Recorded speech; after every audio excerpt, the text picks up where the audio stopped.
take your pin tool and draw an X on it. Okay, upside down though.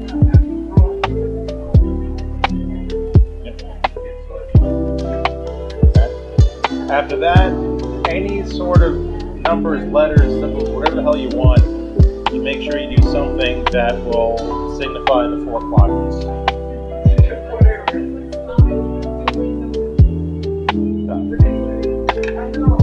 And you do this so that way you have a visual guide to help you figure out where it's uncentered. You can put your pin tools down in front of you now. What we're trying to do is get this so it's as centered as possible in the middle. Just because it's in the middle, just because it's in the center, doesn't mean it's centered. It's just a good place to start. It's a lot easier to center it here than it is over here, right? So you use it as a bullseye and you get as much in the bullseye as you can. From this point, we turn our wheel on slowly. We extend the finger and we just feel it. Now you see how my fingers get bumped around, right? We don't want it bumping my finger. We want it to touch my finger evenly the entire time. So right now, it's the 1 quadrant is bumping into my finger. What I'm going to do is push where the 1 quadrant is, and it doesn't mean it's my 1 quadrant, okay? Not yours, mine. Mine is bumping me. So I take my hands, I put it low at the base, and I just push it a little bit more into the center. Right? And you guys haven't turned your wheel on and touched it yet, so don't move your pieces yet. Alright?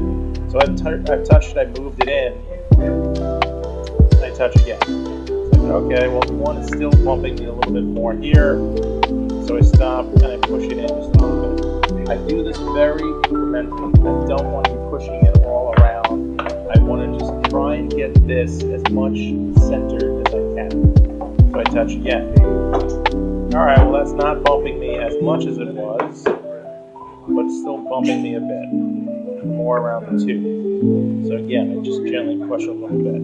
And I keep doing this until I get it to a point where my finger is touching it consistently as possible. Now you might have a bumpy bottom. You have to keep that in mind. This is a little elongated. This isn't my piece. It's like a student who abandoned this piece. So it's like, alright, well my finger's touching it consistently. It's just that this section is already a little elongated as it is. Okay? You do it, like I said, incrementally, and when your finger is touching it relatively smoothly, you're centered enough. You guys are still learning to throw, so your pieces are going to be uneven, they're still going to be uncentered. That's okay. Don't worry about it. This is just an approximation. Just try and get it as good as you can. Okay? So give that a try now and get it as close as you think as it can be to being centered. Check to see if it's in the middle. The switch going from left to right might be stuck in the middle. Make sure that the wheel is not like set to go. There you go. When you feel it's as good as it's going to get, we'll then stick it to the wheel. And that's where the play that I had to get comes in.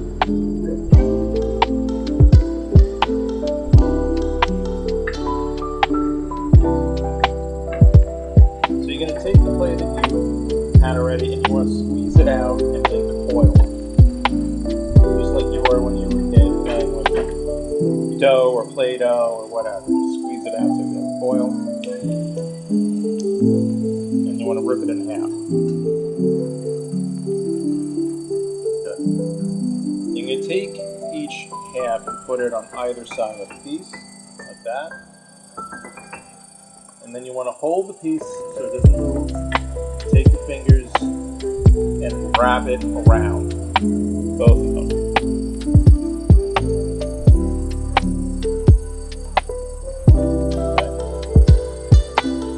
And then I'm going to push down diagonally, so like this way. So that way the fresh clay is touching both the piece and the wheel. this is going to stick it down to here. Okay. That's okay if it isn't like fully touched, that's fine. We're then going to start with the large loop tool. I like to hold it so the more acute side is facing out to the right. I hold it so I can put my index finger down on top. I'm going to turn the wheel on, start in the middle, pushing down, and working my way out. I only want to give enough pressure that what we would call wrigglings comes up. So just enough that starts coming up. I work my way to the edge, and I roll it over.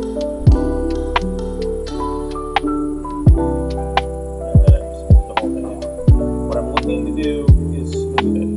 I move my hand slower than the wheel. The wheel's going this fast, I move my hand much slower than that. I want nice, slow, and steady motion. I'm going to do this about 3 times.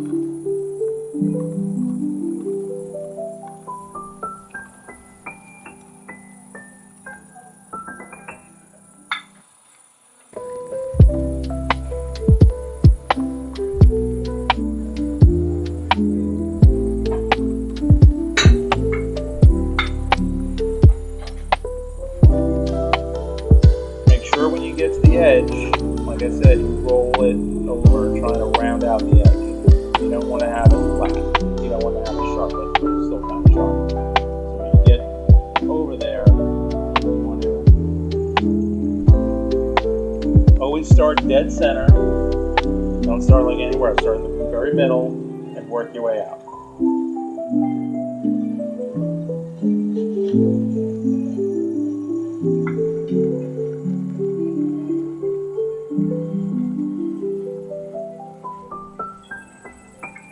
And when you have it smoothed out, you're going to take your pin tool, and with the wheel turning, you're just going to carve a couple of lines, about 3, maybe 4.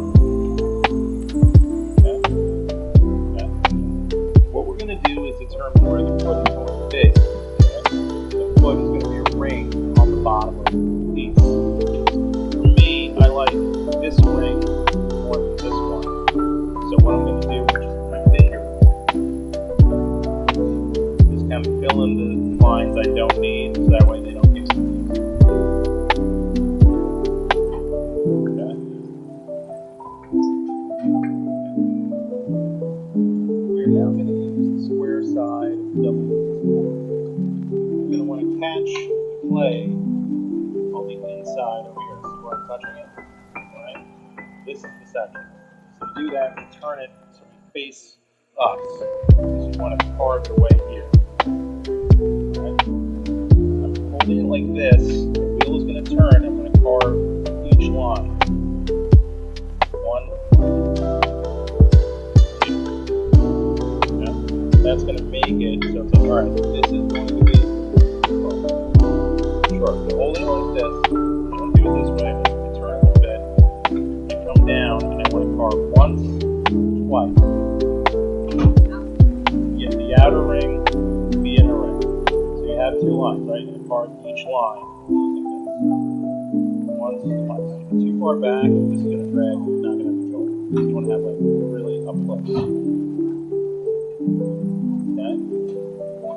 We're going to flip it to the round side. So I'm going to start again in the dead center. I'm going to work my way out to that first line. I don't want to go past it because if I do that, I'm going to destroy the foot. Here to here. Okay? Starting dead center. I push down just enough so that way I get some rhythm to come up. I work my way outward. And I stop when I get to where that line. Okay? I'm going to do this like 2 or maybe 3 times.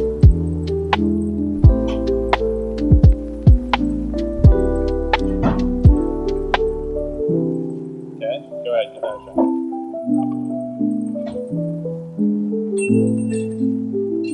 You want to definitely make sure you push down enough that you dug something up.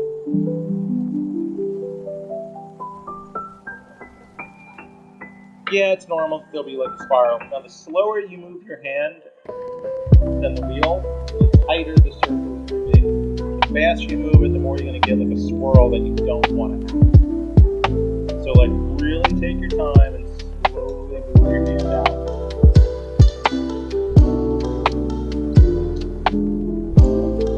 After you've done like a couple of them, you're going to want to use square side. Once with the square side.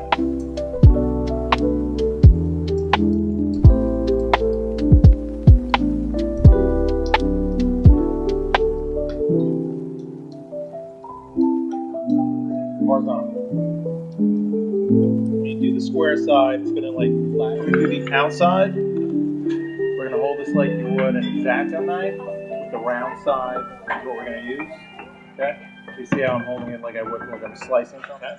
So on the outside, the outer rim, I'm going to push down and then just work my way outward and over the edge. Each time.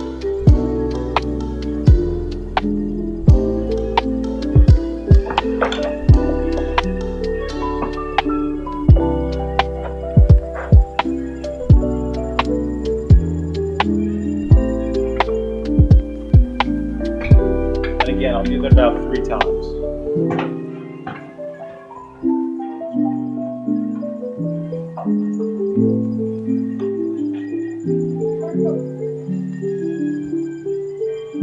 What should be happening is that the ring should start. One last thing I'm going to do. We need to do the same thing with the flat side, and just give it one, and that'll help clean up like whatever ridges you got.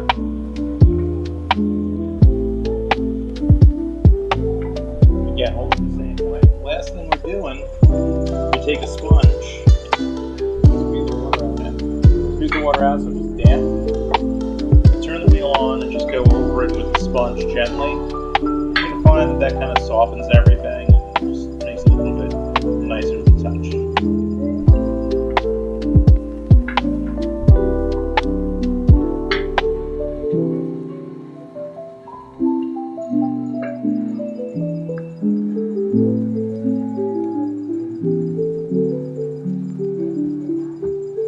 Okay. You can now put your name on it and take this off.